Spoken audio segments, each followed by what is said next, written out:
Hello, Gaudi class. For today's history lesson, we're going to find out what was important about the Apollo 11 mission.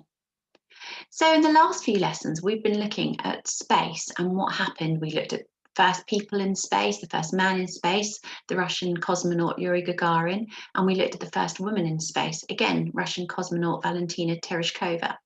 Today, we're going to be looking at an American mission that changed the history of space travel. We're going to look at the lunar landing. So the first man to ever walk on the moon took place on July the 24th, 1969. So what you need to do is you need to watch this video, and the link is in below this one. You can either pause the video here and watch that one and then come back, or you can watch this one at the end when you finish watching me. But it's a video of the real life video of the first ever lunar landing. So what happened was that the Apollo 11 took off from Cape Canaveral in America on the 20th of July, and 4 days later it arrived on the moon. Now there were 3 men on board this mission. You had Neil Armstrong, Buzz Aldrin and Michael Collins. Unfortunately, Michael Collins never got to walk on the moon because he had to man the space module that would actually help them get back to Earth. But Neil Armstrong and Buzz Aldrin got to, and Neil Armstrong was the first man out of the capsule. And as he put his foot on the moon, and you can see his footprint there, his famous words were, "That's one small step for man, one giant leap for mankind." Because if you think about it, he was just coming down a ladder. It's not very difficult. You can step down the stairs. That's an easy step for you to make as a human being. So for man, that was just one small step. But it was massive because it was the first time ever in the history of the world that anyone had stood on the moon. So for them to fly to the moon, they had to go 384,000 kilometers. So if you imagine when you come in Green Drive Gate in the morning and walk to year 2 and then do the same going home from year 2 to Green Drive Gate, you're probably doing about 1 kilometer a day. So in one school year, because we're in school for about 200 days in a normal year, that would be 200 kilometers. So you'd have to come to school for 2,000 years to be able to walk the distance between the Earth and the moon. 2,000 years of school.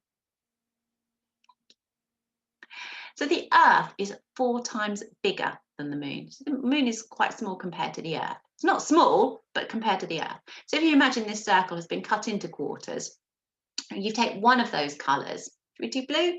Blue would be the moon, and the whole of it together, all 4 colours, would be the Earth. So you can imagine some kind of size. I'm going to be honest with you and tell you I can't imagine that, because I don't know in my head exactly how big the Earth is. I see pictures, but I can imagine when you look at Earth from space that if you shrunk it down so it was 1/4 of the size, that would be the size of the moon. So this evening, when it's dark, and hopefully it's night, it's been quite clear the last few nights, you could go outside and have a look at the moon in the sky. And you can try to imagine what Neil felt like when he made that first step onto the moon. I mean, that's huge. He did something that no one had ever done before. So can you imagine what he would feel like and what he'd be thinking, what you would feel like if it had been you and what you would be thinking? So the Apollo 11 mission, all flights from into space were numbered. So this was the 11th Apollo mission. So 10 times before this, they had tried launching a rocket into space and it had come back, and they'd done all these missions. But this was the first one that actually got all the way to the moon. So Apollo 11 got to the moon. So it's helped scientists to understand the moon much better, because what they did was they collected rocks from the moon. I'm going to go back forward and then come back again. So they collected rocks from the moon to bring back for scientific testing. And from those rocks, scientists have discovered that the moon's surface is solid, so that means it's hard, and it has settled dust on top of it. It's made from rock, and the distance between the moon and the Earth, like we said, was 384,400 kilometers, and the moon is 4.5 billion years old. So this is Samuel Lawrence, and he's a NASA scientist. And he said, what the Apollo program did was convert the moon from an object of fascination to a place we could explore.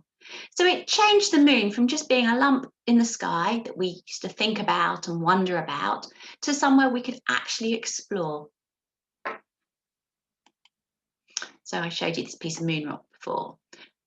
So this is what they collected from the moon to help with them understanding what the moon was like. So what I want you to think about, and you don't have to do any writing, I just want you to think about for the moment, what if no one had ever set foot on the moon? How could we have discovered what we know about it? And how do you think learning about the moon has helped scientists? So what I'd like you to do is just pause for a moment and turn to your partner. I've got a new partner today. I've got a Lego spaceman to be my partner. So I hope his ears aren't too sensitive. And I'd just like you to talk to your partner about these questions. And when you've had a think about them, because they're quite interesting questions to think about, really, then when you've thought about it, you can turn the video back on and carry on going.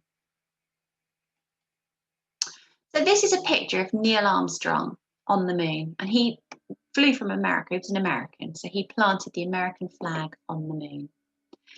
Now, I don't know if this is true or not, but there's a story that when his shuttle took back off again, the wind caused by that knocked the flag over, but I don't know if that's true. It's just a story I've heard. So your work for today is to draw a picture of Neil Armstrong landing on the moon and think of something he might have said. So I told you what he actually said was, this is one small step for man, one giant leap for mankind. But what do you think he might have been going through his head? What do you think were the first thoughts that he thought? It's like, wow, I can't believe I made it, or I can't wait for other human beings to walk on the moon, or life will never be the same again. So I want you to think about something that you think he might have said, and you can make it up. Or he's the first man to ever walk on the moon, the first person to do something. What do you think he might have said? He might have been thinking. So that's your task. And then I look forward to seeing your pictures uploaded onto Tapestry.